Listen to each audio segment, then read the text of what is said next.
Assalamualaikum warahmatullahi wabarakatuh. Kami dari kelompok satu yang beranggotakan saya Gina Salsabila dan rekan saya Safira Fadila Putri dan Aditya Sapta Febri Hamzah akan mempresentasikan tugas kelompok kami mengenai manajemen kontrol alternatives and their effect result control, action, personal and cultural control.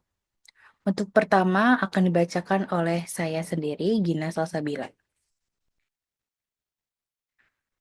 Ada 5 topik pembahasan yang akan kami bahas pada kesempatan kali ini, yaitu yang pertama ada manajemen kontrol, yang kedua result control, yang ketiga action control, yang keempat personal control, dan yang kelima cultural control. Yang pertama yaitu mengenai manajemen kontrol atau pengendalian manajemen. Pengendalian manajemen dapat didefinisikan sebagai proses yang digunakan oleh manajer untuk memastikan bahwa sumber daya organisasi digunakan secara efektif dan efisien dalam mencapai tujuan yang ditetapkan. Menurut Anthony dan Govindarajan tahun 2007, pengendalian manajemen melibatkan pengawasan terhadap aktivitas organisasi dan penyesuaian strategi untuk memastikan bahwa tujuan tercapai. Dan menurut Merchant dan Van de State tahun 2003 mengatakan bahwa pengendalian manajemen juga melibatkan penciptaan lingkungan yang mendukung kinerja tinggi melalui penggunaan berbagai alat dan teknik pengendalian. Selanjutnya yaitu jenis-jenis alternatif pengendalian manajemen. Ada 4. Yang pertama itu ada result control atau pengendalian hasil. Yang kedua, action control atau pengendalian tindakan. Yang ketiga, personal control atau pengendalian pribadi.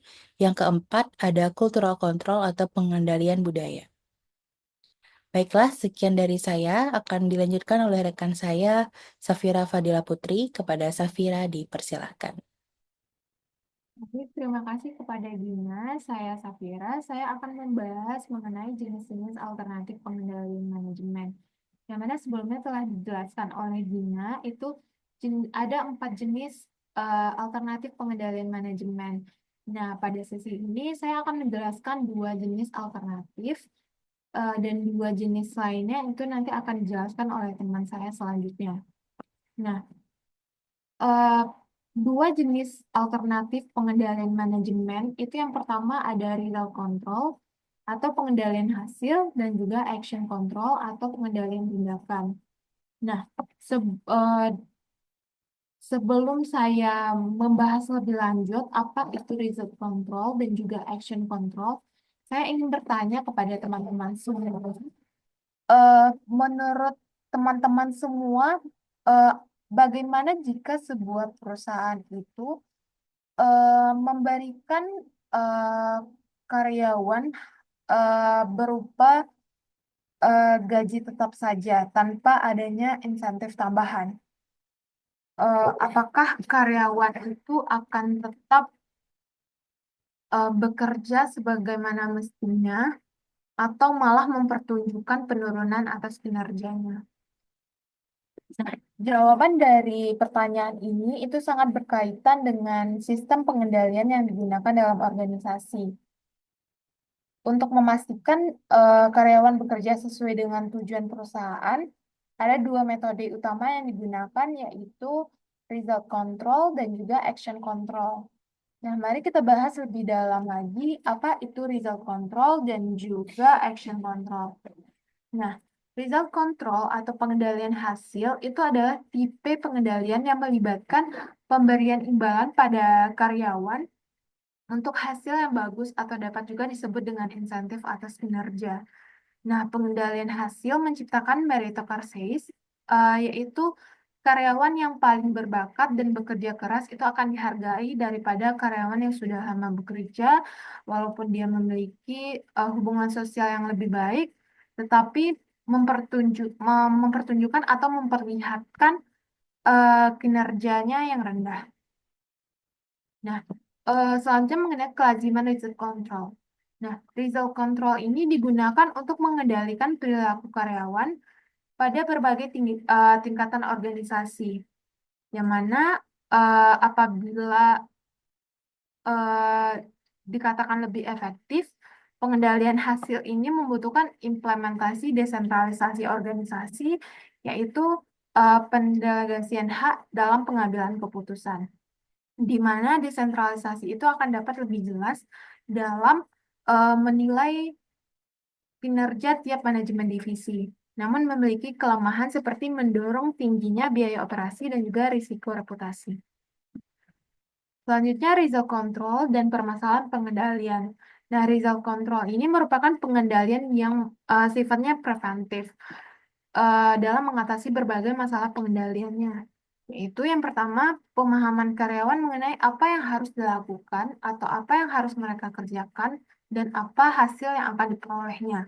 Yang kedua, motivasi karyawan, yaitu perusahaan terlalu memaksa karyawan untuk bekerja keras. Nah, yang ketiga, keterbatasan individu, yang mana perusahaan itu memaksa karyawan untuk memiliki keahlian tertentu. Nah, yang keempat itu adalah feedback atas pengendalian yang sedang dijalani untuk menilai strategi organisasi dan karyawan. Selanjutnya, eh, apa saja implementasi dari result control ini yang melibatkan empat tahapan, yang mana tahapan pertama itu mendefinisikan dimensi-dimensi dari hasil yang diinginkan. Yang kedua, mengukur kinerja dari dimensi yang telah dipilih. Yang ketiga, menentukan target kinerja karyawan pada tiap-tiap ukuran pencapaian. Dan yang keempat, menyediakan imbalan bagi pencapaian target dan mendorong perilaku yang akan membawa pada hasil yang diinginkan. Nah, result control ini dapat dikatakan efektif jika sebuah perusahaan itu memenuhi beberapa kondisi. Yang pertama adalah organisasi dapat menentukan hasil apa yang diinginkan di dalam wilayah yang dapat dikendalikan. Yang kedua, karyawan yang tindakannya dikendalikan memiliki pengaruh yang signifikan terhadap hasil yang mereka pertanggungjawabkan. Yang ketiga, kemampuan untuk mengukur hasil yang dapat dikendalikan secara efektif. Nah, kriteria kunci dalam menilai pengukuran hasil ini yaitu kemampuan dari pengukuran untuk mengubah perilaku ke arah yang lebih tepat. Nah, bagaimana membangkitkan perilaku yang benar? Itu dengan cara melakukan pengendalian yang tepat, objektif, tepat waktu, dan juga mudah dipahami. Nah, contoh dari result control ini seperti dalam perusahaan retail seperti Swalayan, di mana itu ada karyawan di bagian kasir, yang mana jika eh, perusahaannya menargetkan untuk mendapatkan keuntungan sebesar eh, 10 juta dalam satu hari, dan penjualan yang dilakukan oleh kasir tersebut memenuhi uh, tujuan dari perusahaan itu, maka perusahaan akan memberikan insentif tambahan kepada kasir tersebut. Nah, selanjutnya kita masuk ke dalam action control atau pengendalian tindakan. Nah, action control ini adalah bentuk paling langsung dari pengendalian manajemen karena meliputi pengambilan langkah-langkah tertentu untuk memastikan karyawan itu bertindak sesuai keinginan organisasi. Nah, pengendalian tindakan memiliki 4 bentuk dasar, yaitu yang pertama, pembatasan perilaku, yang kedua, penilaian pratindakan, yang ketiga, akuntabilitas tindakan, yang keempat adalah redundancy. Selanjutnya kita membahas mengenai action control dan juga masalah pengendalian, di mana action control ini dapat mengatasi satu atau lebih dari 3 permasalahan dalam pengendalian.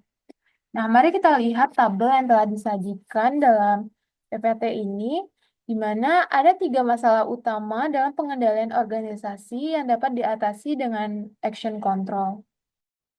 Yang pertama adalah kurangnya pengarahan. Mungkin ada dua solusi atau jenis pengendalian tindakan yang dapat dilakukan, yaitu penilaian pratindakan dan akuntabilitas tindakan.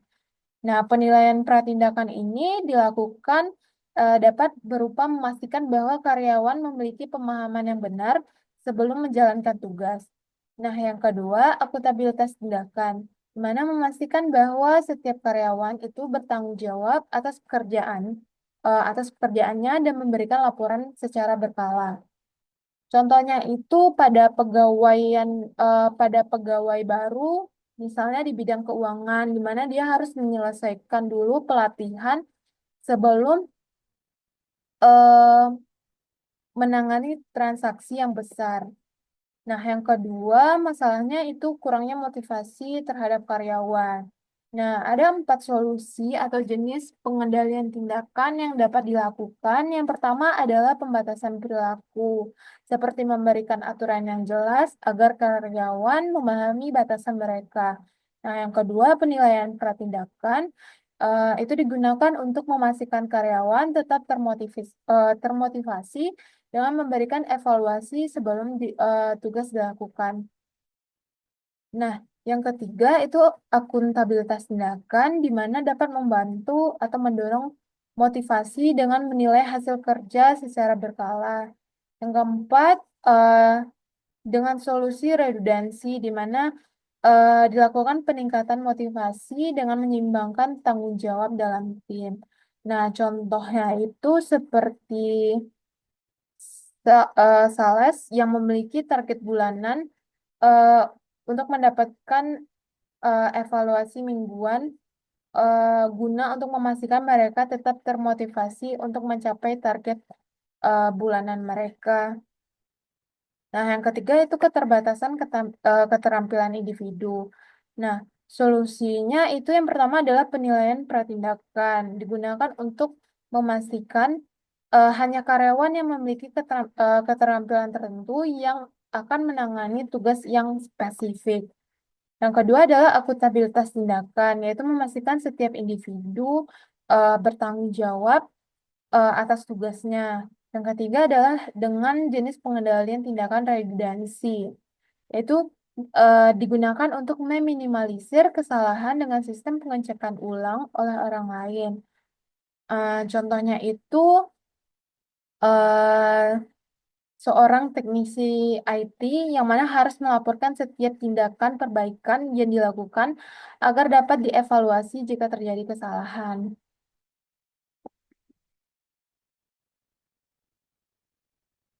Nah, selanjutnya pencegahan versus deteksi. Nah, action control dapat diklasifikasikan berdasarkan tujuannya sebagai pencegah atau deteksi perilaku yang tidak diinginkan. Pengendalian jenis deteksi berbeda dengan jenis pencegahan karena diaplikasikan setelah perilaku yang tidak diinginkan terjadi. Terus pengendalian ini dapat efektif jika deteksi tepat waktu sehingga dapat menghentikan perilaku yang tidak diinginkan dan koreksi atas efek dan perilaku tersebut.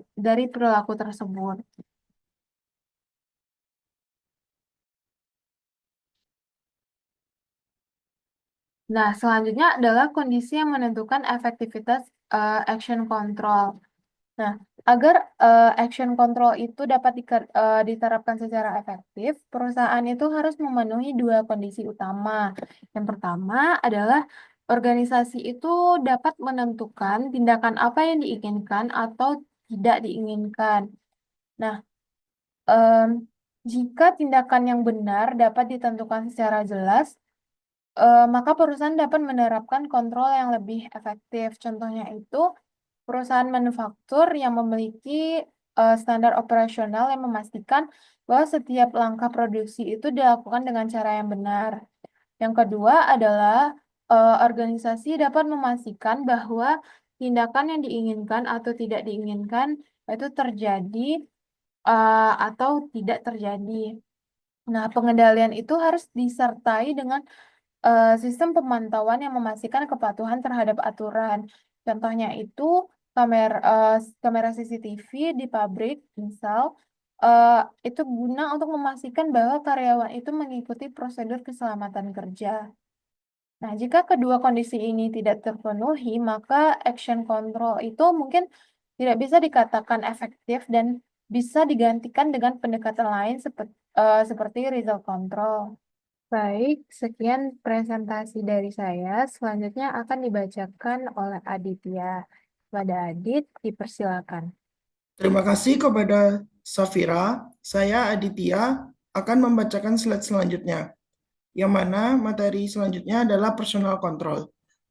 Personal control membangun kecenderungan karyawan untuk mengendalikan atau memotivasi diri mereka sendiri. Tujuan pengendalian personal yang pertama, memastikan karyawan mengetahui apa yang diinginkan organisasi. Yang kedua, memastikan setiap karyawan dapat bekerja dengan baik dan memiliki kemampuan dan sumber daya yang cukup untuk melaksanakan pekerjaan dengan baik.